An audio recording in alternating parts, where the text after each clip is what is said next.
के अंदर देखिए कितना जुनून है अखिलेश यादव की देखने के लिए, अखिलेश यादव से हाथ मिलाने के लिए। अब अखिलेश यादव भारत रत्न और भारत के संविधान के निर्माता बाबा साहब भीमराव अंबेडकर जी को आज हम उनकी जयंती पर याद करते हैं। बाबा साहब भीमराव अंबेडकर जी ने वो हथियार हमें दिया है संविधान का, जिस संविधान से हमें आगे चलने का सम्मान के साथ, स्वाभिमान के साथ और एक दिशा देने का काम करता है। ये संविधान ही बाबा साहब भीमराव अंबेडकर जी को मानने वालों के लिए संजीवनी है। ये संविधान ही हमारी ढाल है। संविधान हमारे अधिकारों को, हमारे आरक्षण को, ये बाबा साहब भीमराव अंबेडकर जी का दिया हुआ संविधान ही हमारे आरक्षण और हमारे संविधान को हम सब पीढ़ी परिवार को आगे बढ़ने का मौका देता है। आज हम उन्हें याद इसलिए भी करते हैं कि दुनिया का सबसे शानदार उन्होंने संविधान हमें दिया है।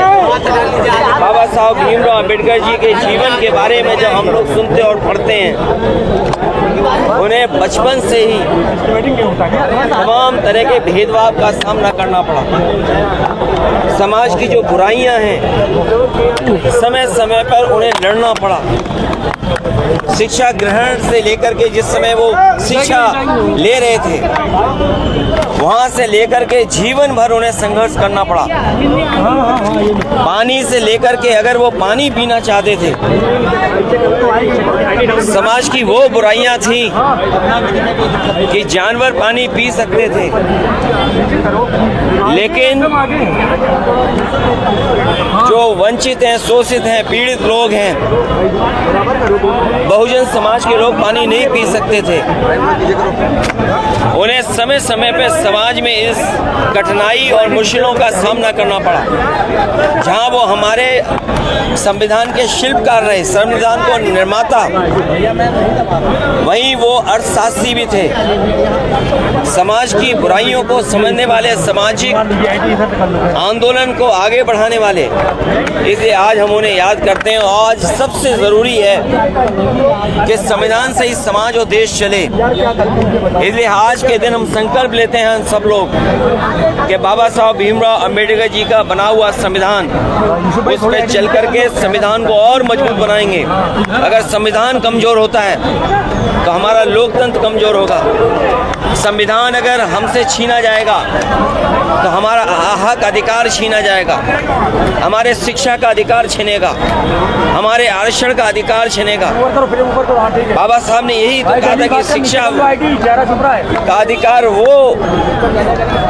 अधिकार वो हथियार है, शिक्षा का अधिकार, जो बड़ी बड़ी लड़ाइयों को और बड़ी बड़ी बुराइयों को दूर कर सकता है।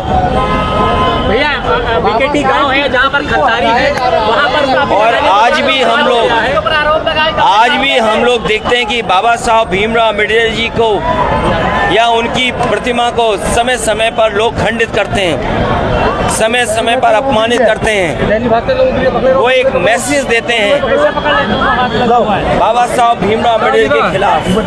वे वही लोग हैं जो बाबा साहब भीमराव अंबेडकर जी का न संविधान मानते हैं, न बनाए हुए संविधान में जो कानून है उसको मानते हैं, और न केवल उनकी प्रतिमा का अपमान ये लोग कर रहे हैं, बल्कि समाज के लोगों में समय समय देखा है कि उन्हें अपमानित होना पड़ा है।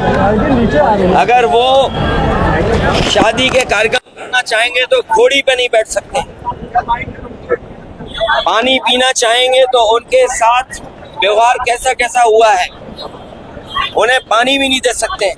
अगर पानी छू लिया तो उनको अपमानित होना पड़ता है। तो इसलिए ये लंबी लड़ाई है, और हमें उम्मीद है कि आज जब हम बाबा साहब भीमराव अंबेडकर जी को याद कर रहे हैं, उनके बनाए हुए संविधान और उनके दिए हुए संविधान पे हम संकल्प लेते हैं कि कितना भी जोखिम उठाना पड़े, हम सब लोग मिलकर के पीडीएफ परिवार के लोग संविधान को बचाने का काम करेंगे। ये केवल लखनऊ बीकेटी की बात नहीं है। अभी कुछ दिन पहले सीतापुर से भी सुनने को मौका मिला।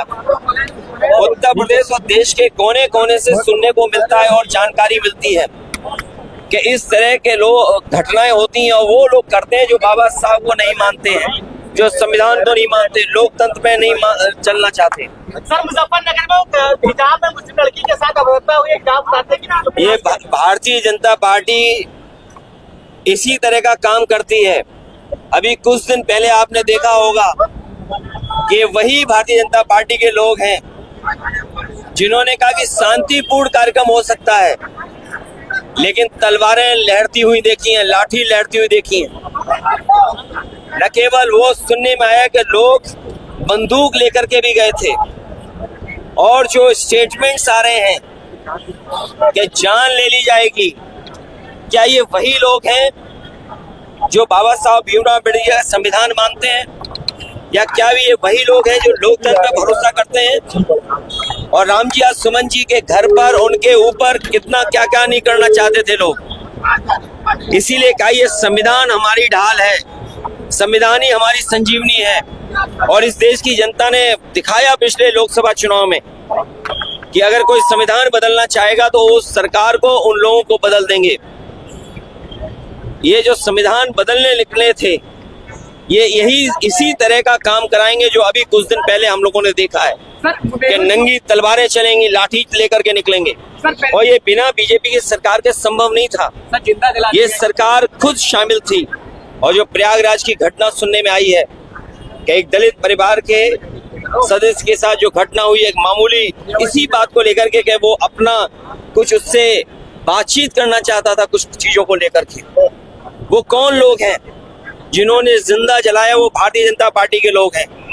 वो कौन लोग हैं जो लाठी लेकर के घूम रहे हैं, बंदूक लेकर के घूम रहे हैं? वो भारतीय जनता पार्टी के लोग हैं। ये भारतीय जनता पार्टी के लोग डराना चाहते हैं। कहीं अगर ये 400 लोकसभा जीत गए होते तो यकीन मानिए प्रेस के लोग भी आप सवाल नहीं पूछ सकते थे।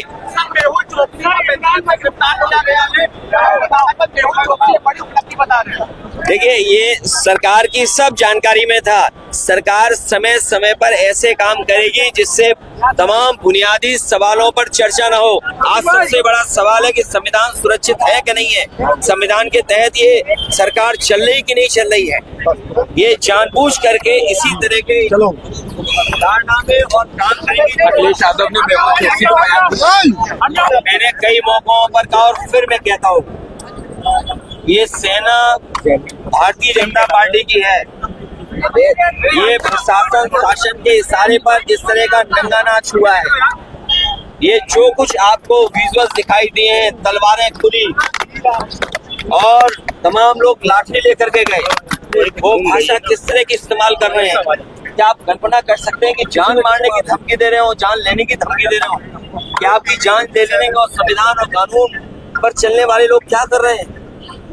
आखिरकार जिम्मेदारी किसकी है कि अगर कोई किसी को मारने की धमकी दे रहा है तो ये जिम्मेदारी किसकी बनती है कि कार्रवाई हो? और आप कल्पना कीजिए कि जहर कितना घोला है इन्होंने। एक सामान्य परिवार के लोग जो कारोबार में बहुत सामान है, उनके अंदर इतना जहर घोल दिया कि वो तलवार लेकर के निकल पड़े कि जान ले लेंगे। आपको गोली मारने का जो कहा उस पर क्या कार्रवाई करने का? ये गोली मारने का भारतीय जनता पार्टी का पुराना षड्यंत्र रहा है।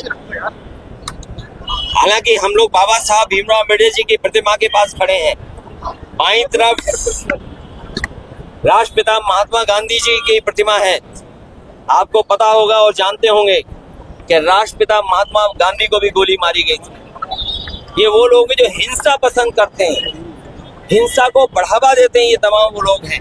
लेकिन हम सब वो लोग हैं जो बाबा साहब भीमराव अम्बेडकर के रास्ते पे चल करके और जो संविधान हमें रास्ता दिखाता है उसमें चल करके हमें समाज को और देश को नई दिशा देना चाहते हैं। और आज के दिन ये संकल्प लेते हैं कि जो सपना बाबा साहब भीमराव अम्बेडकर जी का था, शोषित वंचित पीड़ित लोगों के लिए, पीड़ित परिवार के लिए, हम गाँव पहुंचा करके आम लोगों को जोड़ करके उनके सपने को पूरा करने का काम करेंगे। धन्यवाद धन्यवाद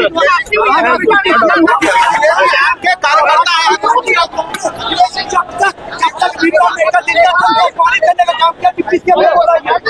ये भारतीय जनता पार्टी के लोगों से कोई जूही सिंह हमारे साथ मौजूद है, समाजवादी पार्टी महिला सभा की राष्ट्रीय अध्यक्ष हैं। उन्होंने भी पुष्पांजलि अर्पित करी है बाबा साहब की प्रतिमा पर। मैम, आज क्या कुछ संदेश देंगी जनता को? हम बाबा साहब के अनुयायी हैं। आज उनको श्रद्धांजलि अर्पित करके ये शपथ ले रहे हैं कि हम संविधान बचाएंगे, हम आरक्षण बताएंगे, हम जो व्यवस्था बाबा साहब ने हमको दी थी, जिसमें हमारे अधिकार थे, हमारे दायित्व थे, हमारा आत्मनिर्भर होना था, शिक्षा, सुरक्षा, सारे अधिकार वहीं से थे, उनको हम बचाएंगे क्योंकि भारतीय जनता पार्टी इनको खत्म कर रही है। मैम, भारतीय जनता पार्टी भी अभी मुख्यमंत्री योगी आदित्यनाथ आए थे, पुष्पांजलि अर्पित करी, माल्यार्पण करा बाबा साहब की प्रतिमा पर। कह रहे सबका साथ सबका विकास की नीति जो हम लेके चल रहे हैं, हम लोग बाबा साहब और संविधान को मानने वाले लोग हैं। वो लोग बाबा साहब और संविधान को नहीं मानते हैं, उनकी कथनी और करनी में फर्क है। दलित लोगों पर अत्याचार बढ़ रहे हैं, हत्याएं हो रही हैं, कानून व्यवस्था ठप है, न शिक्षा है, न सुरक्षा है, न अर्थव्यवस्था है। तो चलिए थोड़ा सड़क पर, और तब आपको पता लगेगा बाबा साहब का संविधान और उनके जीवन मूल्य और उनके संघर्ष क्या था। मैं करणी सेना वालों ने अखिलेश यादव को गोली मारने की धमकी दी। अराजकता है उत्तर प्रदेश में और मुझे पूरी उम्मीद है, नहीं तो समाजवादी पार्टी बार बार मुख्यमंत्री से कह रही कि ऐसे लोगों को रोकें। ये लोकतंत्र है, लोकतंत्र रहना चाहिए, कानून व्यवस्था बनी रहनी चाहिए। 80,000 की तादाद में करणी सेना के लोग आगरा में पहुंचे, हाथों में तलवार लेके लहरा रहे थे। तलवार लेके लहरा रहे थे, ये भी प्रशासन की कमी है। और कौन उनका बायोमेट्रिक कर रहा है कि घूम रहे 80,000 लोग? देखिए, यहाँ पे तमाम जो समाजवादी पार्टी के वरिष्ठ नेता है वो यहाँ पे पहुंचे बाबा साहब की प्रतिमा पर और उन्होंने पुष्पांजलि अर्पित करी। और आप देखिए, ये लोग तमाम लोग वापस जा रहे हैं। अभी भी एक बड़ा हुजूम जो है समाजवादी पार्टी का यहाँ पे मौजूद है। और आप देखिए, अब ये लोग आगे जा रहे हैं और तमाम जो पार्टियां हैं आज बाबा साहब की प्रतिमा पर पहुंच के पुष्पांजलि अर्पित कर रही हैं।